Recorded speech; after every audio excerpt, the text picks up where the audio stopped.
രഘു, ആലപ്പുഴയിൽ കുറച്ച് ദിവസങ്ങളായി 10ലേറെ വീടുകളിൽ മോഷണ ശ്രമങ്ങളുണ്ടായി. നമ്മൾ ആ ദൃശ്യങ്ങളൊക്കെ കണ്ടതാണ്. ഇപ്പോൾ ഉണ്ടാകുന്ന ഒരു സംശയം, ആ CCTV ദൃശ്യങ്ങളിലെല്ലാം നമ്മൾ കാണുന്നത് അർദ്ധനഗ്നരായി 2 പേർ ഓടി മറയുന്ന ദൃശ്യങ്ങളായിരുന്നു. ഇപ്പോൾ അങ്ങനെയാണെങ്കിൽ അത് കുറുവാ സംഘം എന്ന തോന്നൽ ഉണ്ടാക്കുന്ന തരത്തിൽ ഈ സന്തോഷ് ശെൽവവും മണികണ്ഠനും ആയിരിക്കില്ലേ എന്നുള്ളതാണ് സാധാരണ ഈ വാർത്ത കാണുന്ന ഒരാൾക്ക് തോന്നുന്ന ഒരു സംശയം. അതിനെക്കുറിച്ച് എന്തെങ്കിലും വിവരങ്ങൾ ലഭിക്കുന്നുണ്ടോ? പോലീസ് അവിടെ നിന്ന് നൽകുന്ന വിവരങ്ങൾ എന്തൊക്കെയാണ്?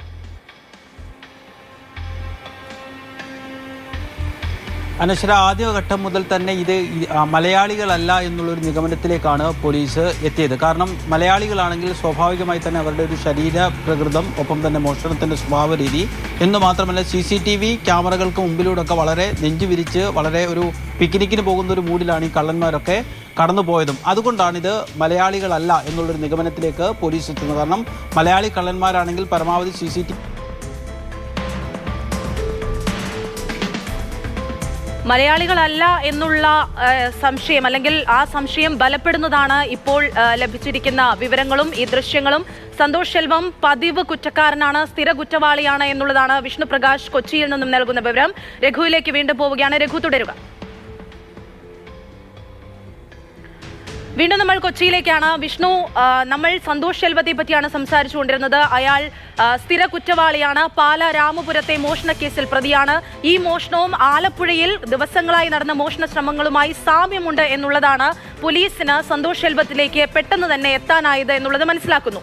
അപ്പോഴാണ് ഒരു സ്ത്രീ ഇതിനകത്ത് കസ്റ്റഡിയിൽ എടുത്തിരുന്നു എന്നുള്ള ഒരു വിവരമുണ്ടായിരുന്നല്ലോ. അത് സന്തോഷിന്റെ ആരെങ്കിലുമാണോ? ഈ മോഷണവുമായി ബന്ധപ്പെട്ട ആരെങ്കിലുമാണോ? പോലീസ് അത്തരത്തിലുള്ള എന്തെങ്കിലും വിവരങ്ങൾ നൽകുന്നുണ്ടോ?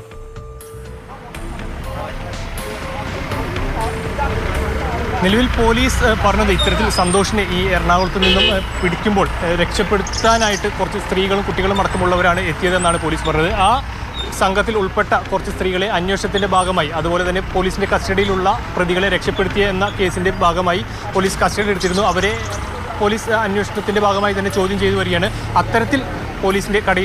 അത്തരത്തിലാണ് ഈ സ്ത്രീകൾ ഈ കേസുമായി ബന്ധപ്പെട്ട് പോലീസിൻ്റെ കസ്റ്റഡിയിലുള്ളത്. പക്ഷേ ഈ സംഘമാണോ എന്നതടക്കമുള്ള ഈ സംഘത്തിൽ ഈ ആലപ്പുഴയിൽ നടത്തുന്ന മോഷണത്തിൽ ഉൾപ്പെട്ട സംഘമാണോ എന്നതടക്കമുള്ള കാര്യങ്ങൾ ഇവരിൽ നിന്നുള്ള ചോദ്യം ചെയ്യലിൻ്റെ ഭാഗമായി, അതുപോലെ തന്നെ ഇപ്പോൾ നിലവിൽ ആ സ്ത്രീകളും പോലീസിൻ്റെ കസ്റ്റഡിയിൽ ഉണ്ടെന്നാണ് പറയുന്നത്. പോലീസ് പങ്കുവച്ച വിവരം അങ്ങനെയാണ്. അപ്പോൾ അവരുമായി വിശദമായിട്ടുള്ള ചോദ്യം ചെയ്യൽ നടക്കും. അതിനുശേഷം മാത്രമാണ് ഇവർക്ക് ഈ മോഷണമായി ബന്ധമുണ്ടോ. നിലവിൽ ഈ സ്ത്രീകൾക്കെതിരെ ഇത്തരത്തിലുള്ള സന്തോഷിനെ പോലീസ് ജീപ്പിൽ നിന്നും രക്ഷപ്പെടുത്താനായി സഹായിച്ച ആ ഒരു കേസിലാണ് ഇപ്പോൾ ഈ സ്ത്രീകളെ പോലീസ് കസ്റ്റഡിയിൽ എടുത്തിട്ടുള്ളത്. അനശ്വര.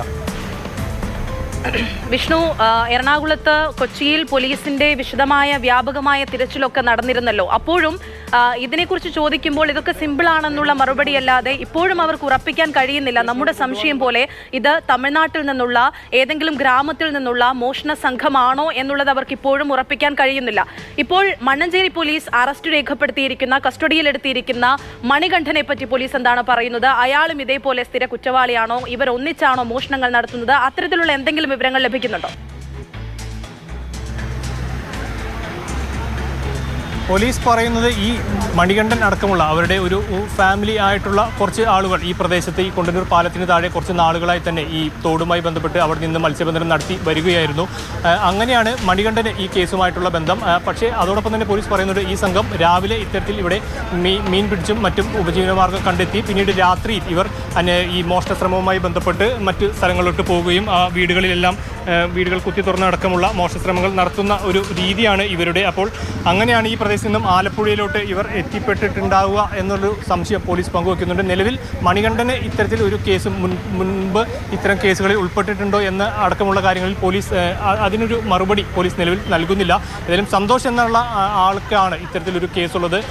ഇയാളെ ഇനിയിപ്പോൾ ഈ സംഘത്തിനൊപ്പം വന്ന് ഒളിച്ചു താമസിക്കാൻ വേണ്ടി മാത്രം വന്നതാണോ, അതുപോലെ അതല്ല ഇവരുടെ സംഘത്തിൽ ഉൾപ്പെട്ട് ഈ സംഘത്തിന് എല്ലാവർക്കും ഈ ഒരു ബന്ധമുണ്ടോ എന്നടക്കമുള്ള കാര്യങ്ങൾക്ക് ഇനി വരും മണിക്കൂറുകളിൽ ഇവർക്ക് ഈ സന്തോഷിനെ അടക്കം ചോദ്യം ചെയ്തതിൽ നിന്ന് മാത്രമാണ് ഇത്തരത്തിലുള്ള കൂടുതൽ വിവരങ്ങൾ ലഭ്യമാവുള്ളൂ. മണികണ്ഠനും ഏതായാലും ഇപ്പോൾ പോലീസ് സംഘത്തിനൊപ്പം തന്നെയുണ്ട്. നമുക്ക് ഇവിടുന്ന് മനസ്സിലാവുന്നത് ഈ മണികണ്ഠൻ താമസിക്കുന്ന ആ പ്രദേശത്തായിരുന്നു ഈ സന്തോഷ് ഇത്തരത്തിൽ ആ വീടിനകത്ത് ഒരു കുഴി കുത്തി താമസിക്കുന്ന ഒരു സാഹചര്യം ഉണ്ടായത്. അത്തരത്തിലാണ് മണികണ്ഠനെയും അതുപോലെ തന്നെ സന്തോഷിനെയും പോലീസ് ഇന്ന് വൈകിട്ടോടെ കസ്റ്റഡിയിൽ എടുക്കുന്നത്. അവിടെ നിന്നാണ് ഈ സന്തോഷിനെ പോലീസിൻ്റെ കയ്യിൽ നിന്നും ഈ സ്ത്രീകളടക്കമുള്ളവർ വന്ന് രക്ഷപ്പെടുത്തി കൊണ്ടുപോകുന്നതും. ഏതായാലും സ്ത്രീകൾക്കെതിരെ നിലവിൽ ഇപ്പോൾ ഈ പോലീസ് കസ്റ്റഡിയിൽ നിന്ന് പോലീസിനെ അതിക്രമിച്ച് അതുപോലെ പോലീസ് കസ്റ്റഡിയിൽ എടുത്ത പ്രതിയെ രക്ഷപ്പെടുത്തി കൊണ്ടുപോകാൻ സഹായിച്ചു എന്നുള്ള തരത്തിലുള്ള കേസാണ് ഈ സ്ത്രീകൾക്കെതിരെ എടുത്തിരിക്കുന്നത്. അതുപോലെ മണികണ്ഠനെയും നിലവിൽ ഇത്തരത്തിൽ പോലീസ് കസ്റ്റഡിയിൽ എടുത്തിട്ടുണ്ട്. കൂടുതൽ വിശദമായ അന്വേഷണങ്ങൾക്ക് ഒടുവിൽ മാത്രമായിരിക്കും ഈ സംഘം ഇതിനായി തന്നെ ഇവിടെ തമ്പടിച്ച് നിൽക്കുന്നവരാണോ അതോ ഒരു പ്രത്യേക സീസൺ ആകുമ്പോൾ ഇത്തരത്തിൽ ഈ പകൽ ഇത്തരത്തിൽ ജോലി ചെയ്ത് ആളുകളെ തെറ്റിദ്ധരിപ്പിച്ച് രാത്രി മോഷണത്തിനും മറ്റും ഇറങ്ങുന്നത് എന്നടക്കമുള്ള കാര്യങ്ങൾ കൂടുതൽ വിശദമായിട്ടുള്ള ചോദ്യം ചെയ്യലിന് ശേഷം മാത്രമാകും നമുക്ക് ലഭ്യമാവുക. പോലീസാണെങ്കിൽ ഇപ്പോൾ പിടികൂടിയതിന് ശേഷം നമ്മളോട് പ്രതികരിക്കാൻ ഒരു പരിധി വിട്ട് അവർ പ്രതികരിക്കാൻ തയ്യാറായില്ല. ഏതായാലും പോലീസിന്റെ അഭിമാനത്തിന് വളരെ അധികം ക്ഷതമേറ്റ ഒരു സംഭവമായിരുന്നു. പോലീസ് കസ്റ്റഡിയിൽ എടുത്ത ഒരു പ്രതിയെ ആ സംഘത്തിൽ തന്നെ അല്ലെങ്കിൽ ഒരു നാടോടി സ്ത്രീകളടക്കമുള്ള അവരുടെ ഒരു സംഘം വന്ന് രക്ഷപ്പെടുത്തി കൊണ്ടുപോകുന്നു. പോലീസിന് വലിയ നാണക്കേട് ഉണ്ടാക്കുന്ന ഒരു സംഭവമായിരുന്നു. അതിൽ നിന്നും ഒരു 4 മണിക്കൂർ നീണ്ട അന്വേഷണത്തിനൊടുവിൽ പോലീസ് അതിൽ നിന്ന് തൽക്കാലം തല ഊരിയിട്ടുണ്ട്. അതോടൊപ്പം തന്നെ ഈ ഡിവൈഎസ്പിയുടെ ഒരു നാടിനെ ആകെ ഭീതിയിലാഴ്ത്തിയ ഒരു സംഘമായിരുന്നു കുറുവ മോഷണ സംഘം എന്നുള്ള പേരിലാണ് ഇത്രയും ദിവസം ആലപ്പുഴയിൽ നിന്ന് നമ്മൾ വാർത്ത കേട്ടുകൊണ്ടിരുന്നത്. കഴിഞ്ഞ ദിവസമാണ് എറണാകുളം വടക്കൻ പറവൂരിൽ ഇത്തരത്തിൽ സാമ്യമുള്ള ഒരു സംഘം എത്തുന്നു എന്നുള്ളത് അറിയുന്നത്. ഇന്നിപ്പോൾ സന്തോഷ് ശെൽവത്തിലേക്കും മണികണ്ഠനിലേക്കും എത്തിയിരിക്കുന്നു. അപ്പോഴും സ്ഥിരീകരിക്കാത്തത് ഇത് കുറുവ സംഘമാണോ അതോ ഇതിന്റെ പേരിൽ ഇതുപോലെ സാമ്യമുള്ള മറ്റേതെങ്കിലും സംഘമാണോ എന്നുള്ളതാണ്. അത് വരും ദിവസങ്ങളിൽ അല്ലെങ്കിൽ വരും മണിക്കൂറുകളിൽ വ്യക്തത വരും.